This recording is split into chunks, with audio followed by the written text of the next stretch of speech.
Petition supreme court में फिर दायर। प्रधानमंत्री, मुख्यमंत्री, सांसद, विधायक, पार्षद, सरपंच सभी के पेंशन हो बंद। अब विधायकों, सांसदों की खैर नहीं। सुप्रीम कोर्ट में एक जनहित याचिका दायर हुई है। इसे आपके आकलन के लिए भेज रहे हैं। प्रिय सम्मानित भारत के नागरिकों, आपसे इस संदेश को सुनने का अनुरोध किया जाता है और अगर सहमत है तो कृपया अपनी संपर्क के सभी लोगों को भेजें और बदले में उनमें से प्रत्येक को भी आगे भेजने के लिए कहे। 3 दिनों में पूरे भारत में यह संदेश होना चाहिए। भारत में हर नागरिक को आवाज उठानी चाहिए। 2018 का सुधार अधिनियम। सांसदों को पेंशन नहीं मिलनी चाहिए क्योंकि राजनीति कोई नौकरी या रोजगार नहीं बल्कि एक निःशुल्क सेवा है।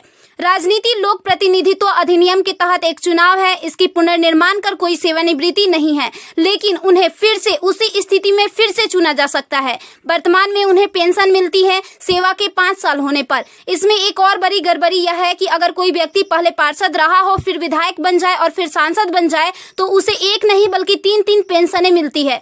यह देश के नागरिकों के साथ बहुत बड़ा विश्वासघात है जो तुरंत बंद होना चाहिए। केंद्रीय वेतन आयोग के साथ संसद सदस्यों, सांसदों का वेतन भत्ता संशोधित किया जाना चाहिए और इनको इनकम टैक्स के दायरे में लाया जाए। वर्तमान में वे स्वयं के लिए मतदान करके मनमाने ढंग से अपने वेतन व भत्ते बढ़ा देते हैं और फिर उस समय सभी दलों के सुर एक हो जाते हैं। इसके उल्टा जो व्यक्ति अपने जीवन काल में 30 या 40 वर्षों तक शासकीय सेवा कर सेवानिवृत्त होता है, उसकी पेंशन बंद कर दिया जाता है। सांसदों को अपनी वर्तमान स्वास्थ्य देखभाल प्रणाली त्यागनी चाहिए और भारतीय जन स्वास्थ्य के समान स्वास्थ्य देखभाल प्रणाली में भाग लेना चाहिए। इलाज विदेश में नहीं, भारत में होना चाहिए इनका। अगर विदेश में करवाना है तो अपने खर्च से करवाए, अन्यथा मर जाए। मुफ्त छूट, राशन, बिजली, पानी, फोन बिल जैसी सभी रियायत समाप्त होनी चाहिए। वे न केवल ऐसी बहुत सी रियायतें प्राप्त करते हैं बल्कि वे नियमित रूप से इसे बढ़ाते भी रहे हैं।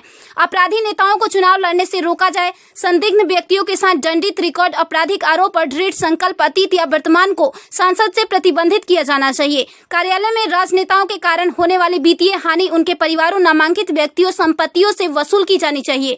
सांसदों को भी सामान्य भारतीय लोगों पर लागू सभी कानूनों का समान रूप से पालन करना चाहिए। नागरिकों द्वारा एलपीजी गैस सब्सिडी का कोई समर्पण नहीं जब तक सांसदों और विधायकों को उपलब्ध सब्सिडी, संसद कैंटीन में सब्सिडी वाले भोजन सहित अन्य रियायतें वापस नहीं ले ली जाती। संसद में सेवा करना एक सम्मान है, लूटपाट के लिए एक आकर्षक करियर नहीं। फ्री रेल और हवाई जहाज की यात्रा सुविधा बंद हो। आम आदमी क्यों उठाए इनकी मौज मस्ती का खर्च? यदि प्रत्येक व्यक्ति कम से कम 20 लोगों से संपर्क करता है तो पूरे भारत में अधिकांश लोगों तक यह संदेश प्राप्त करने में केवल 3 दिन लगेंगे। क्या आपको नहीं लगता कि यह मुद्दा उठाने का सही समय है? यदि आप उपयुक्त से सहमत है तो इसे फॉरवर्ड करें, यदि नहीं तो बस हटाएं। आप